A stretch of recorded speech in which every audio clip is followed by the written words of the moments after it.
Hello, मैं doctor Irfan Yakub, senior consultant and head cardiology, Kailash hospital Dehradun. आज हम हाइपरटेंशन के बारे में बात करेंगे।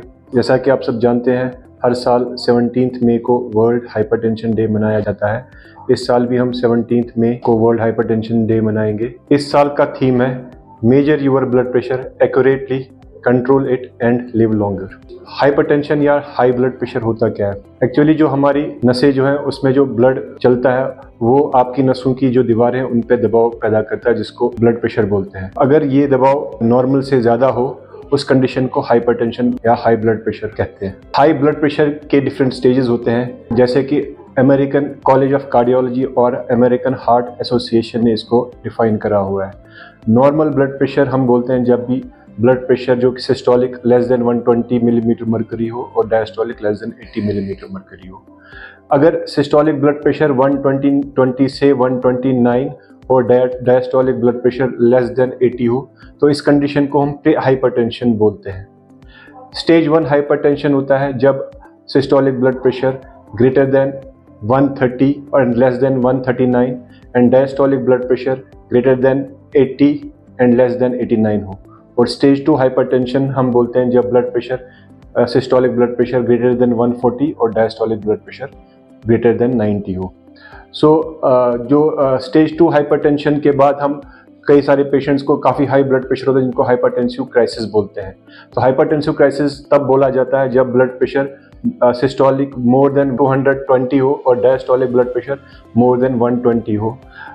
इसको हम फर्दर क्लासिफाई करते हैं hypertensive emergency and hypertensive urgency में। हाइपरटेंसिव इमरजेंसी में पेशेंट को बहुत हाई ब्लड प्रेशर के साथ साथ में सिम्टम्स आए जिसको एंड ऑर्गन डैमेज भी बोलते हैं, लाइक पेशेंट को हेडेक होना, पेशेंट को स्लरिंग ऑफ स्पीच होना, then blurring of vision, chest pain, heart failure, acute kidney failure.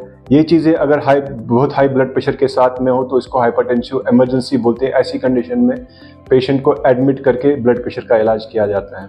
Hypertensive urgency में ब्लड प्रेशर हाई होता है लेकिन पेशेंट को सिम्टम नहीं होते। ऐसी कंडीशन में हम पेशेंट को ओपीडी बेसिस पे भी ट्रीट कर सकते हैं, लेकिन वो एग्रेसिव ट्रीटमेंट होना चाहिए। ब्लड प्रेशर कैसे चेक किया जाए? कई सारे पेशेंट्स मेरे पास आते हैं जब उनका ब्लड प्रेशर बाहर से चेक किया होता है वो काफ़ी हाई या काफ़ी लो होता है, लेकिन जब अब यहाँ पर चेक करते हो तो नॉर्मल आता है। तो वहाँ उसमें एक डेफिनेट प्रोसेस है ब्लड प्रेशर चेक करने में कैसे किया जाए। तो इसके कुछ स्टेप्स हैं जो मैं आपको बताता हूँ। नंबर 1, जब भी आप ब्लड प्रेशर चेक करें तो पेशेंट शुड बी काम। वो कोई बातें वगैरह नहीं करनी है, एक जगह बैठना है। ब्लड प्रेशर चेक करने से पहले कम से कम 5 से 10 मिनट का रेस्ट लेना है। ब्लड प्रेशर चेक करने से 10 या 15 मिनट पहले आपने कोई टी, कॉफ़ी, स्मोकिंग या अल्कोहल ना लिया हो, कोई एक्सरसाइज ना करी हो। जब ब्लड प्रेशर हम लेते हैं तो पेशेंट को कुर्सी पे बैठना है with his back resting with the chair और legs should not be crossed. जो आर्म की जो लेवल है वो रहनी चाहिए to the level of heart. उसके बाद हम जो ब्लड प्रेशर कफ जो होता है उसके साइज का भी मैटर करता है। अगर हम ज़्यादा छोटा कफ लेंगे तो उससे ब्लड प्रेशर का जो रीडिंग वो काफ़ी हाई आएगी, और अगर हम ज़रूरत से ज़्यादा बड़ा कफ लेंगे तो ब्लड प्रेशर की जो रीडिंग आएगी वो लो आएगी। तो ब्लड प्रेशर का कफ एडिक्वेट होना चाहिए, वो आपके आर्म की 2/3 सर्कमफ्रेंस को कवर करना चाहिए। ब्लड प्रेशर का जो कफ है ये हम एल्बो जॉइंट के 1 सेंटीमीटर ऊपर पहनते हैं, और जो कफ का जो सेंटर पॉइंट है वो ब्रेकियल आर्टरी के एग्जैक्टली ऊपर होना चाहिए। तो इसके बाद हम ब्लड प्रेशर मेजर करते हैं जो कि रिकमेंडेड डिवाइसेस है उससे, और हम नॉर्मली 3 रीडिंग्स लेते हैं, हम दोनों राइट आर्म में और लेफ्ट आर्म में, और जो इन तीनों का एवरेज लेके हम वो ब्लड प्रेशर पेशेंट का फर्दर मेजर कर लेते हैं। ब्लड प्रेशर के डिफरेंट टाइप्स होते हैं। मोस्ट कॉमन टाइप हाइपरटेंशन या ब्लड प्रेशर का होता है उसको एसेंशियल हाइपरटेंशन बोलते हैं। एसेंशियल हाइपरटेंशन तब बोलते हैं जब पेशेंट का कोई कॉज नहीं हो हाइपरटेंशन का। ये 95% लोगों में जो होता है वो एसेंशियल हाइपरटेंशन होता है। बाकी 5% जो पॉपुलेशन है उनमें सेकेंडरी हाइपरटेंशन होता है जिसमें कि कोई डेफिनेट कॉज होता है, लाइक किडनी की वजह से या बॉडी में कई सारे ग्लैंड्स होते हैं, थायराइड ग्लैंड या एड्रिनल ग्लैंड, उनकी सिक्रीशन ज़्यादा होती है, उसकी वजह से हो सकता है, या और कोई कॉज हो सकता है। सो 95% पेशेंट्स में हाइपरटेंशन का कोई कॉज नहीं होता, जिसको हम एसेंशियल हाइपरटेंशन बोलते हैं। हाइपरटेंशन में कुछ और टर्म्स का जानना हम सब के लिए ज़रूरी है। एक है white coat hypertension. White coat hypertension उस हाइपरटेंशन को बोलते हैं जब पेशेंट डॉक्टर के पास या हॉस्पिटल विजिट करता है तो उनका जब ब्लड प्रेशर चेक करते हैं वो बड़ा आ जाता है, बट जब सेम पर्सन को हम ब्लड प्रेशर घर पे चेक करते हैं वो नॉर्मल आता है। तो ऐसी कंडीशन को वाइट कोट हाइपरटेंशन बोलते हैं। ये एब्सोल्युटली नॉर्मल है।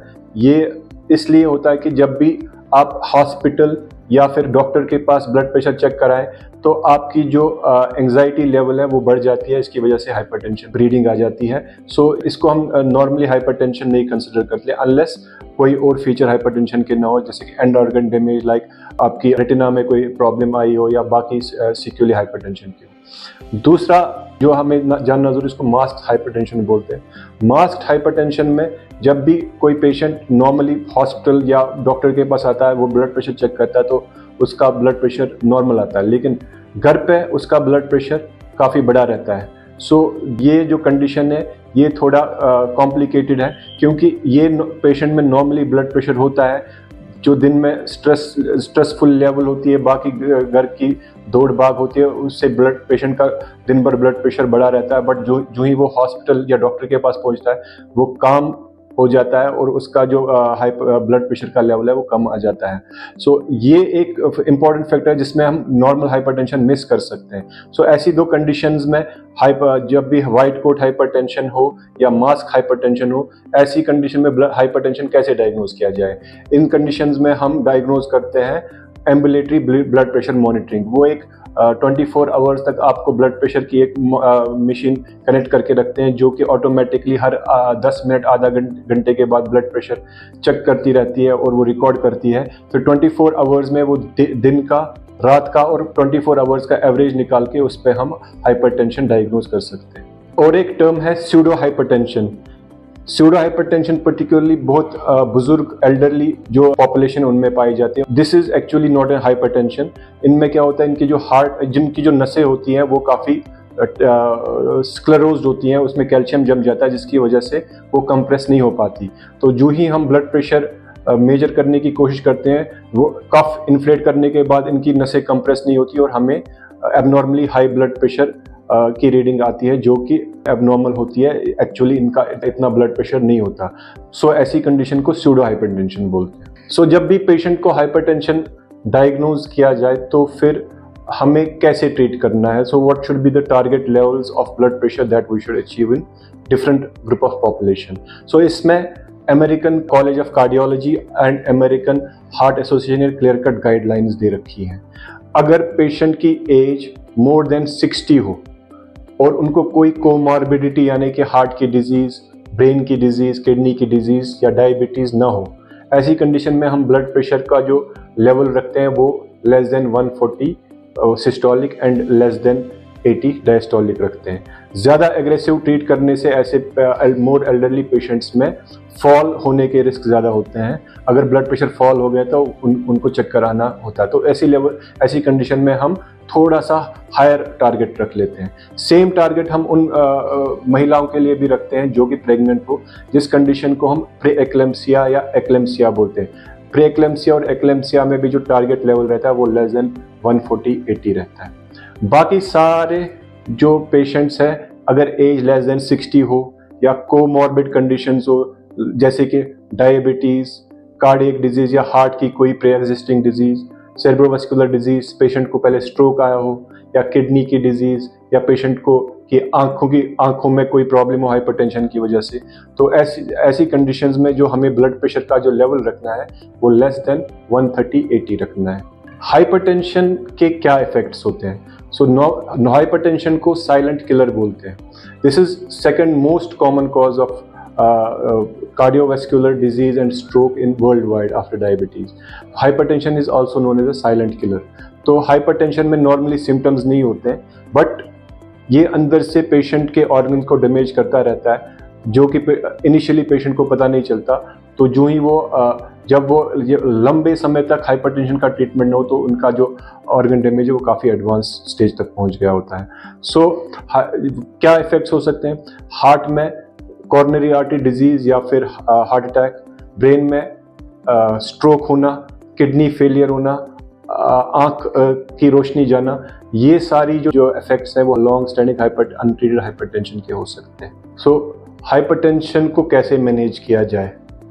सो इसमें दो चीज़ें हैं। एक तो हुआ नॉन फार्माकोलॉजिकल ट्रीटमेंट, इसमें हम दवाइयों के बगैर हम पेशेंट को कुछ ऐसी मेजर्स बोलते हैं जिससे कि वो अपने ब्लड प्रेशर को इफेक्टिवली मेंटेन कर सकता है। ये पर्टिकुलरली उन पेशेंट्स के लिए ज़्यादा इम्पॉर्टेंट है जो कि प्री हाइपरटेंशन स्टेज में है। जो नॉन फार्माकोलॉजिकल ट्रीटमेंट है ये सब मरीजों के लिए इम्पॉर्टेंट है। इसमें कई सारी चीज़ें आती हैं, जैसे कि खान पान में बदलाव करना, जो कि high calorie high fat diet है उसका अवॉइड करना, नमक का कम से कम इस्तेमाल करना, रेगुलर एक्सरसाइज करना, अगर अपने वेट को मेंटेन करना, सिगरेट स्मोकिंग एंड अल्कोहल जो है वो क्विट करना, ये सारा नॉन फार्माकोलॉजिकल मेजर्स में आता है जिससे इफेक्टिवली हम हाइपरटेंशन को कंट्रोल में कर सकते हैं। आफ्टर अगर नॉन फार्माकोलॉजिकल मेजर्स एडिकेट ना हो या फेल हो जाए हाइपरटेंशन को कंट्रोल करने में, तो उसके बाद हम पेशेंट को दवाइयों पे स्टार्ट कर लेते हैं। मेजरली देयर आर 4 टाइप के क्लास 1 ड्रग्स हैं जो कि हाइपरटेंशन में हम इस्तेमाल कर सकते हैं। बीटा ब्लॉकर्स, ACE इनहिबिटर्स और angiotensin receptor blockers, then calcium channel blockers and diuretics. So ये दवाइयाँ जो है हम इनिशियली स्मॉल डोज में स्टार्ट करते हैं, इधर सिंगल और कॉम्बिनेशन में, फिर इसका डोज हम सब्सिक्वेंटली एस्केलेट कर लेते हैं as per the patients requirements and readings that we get in the office visit. So ये थी जानकारी हाइपरटेंशन के बारे में।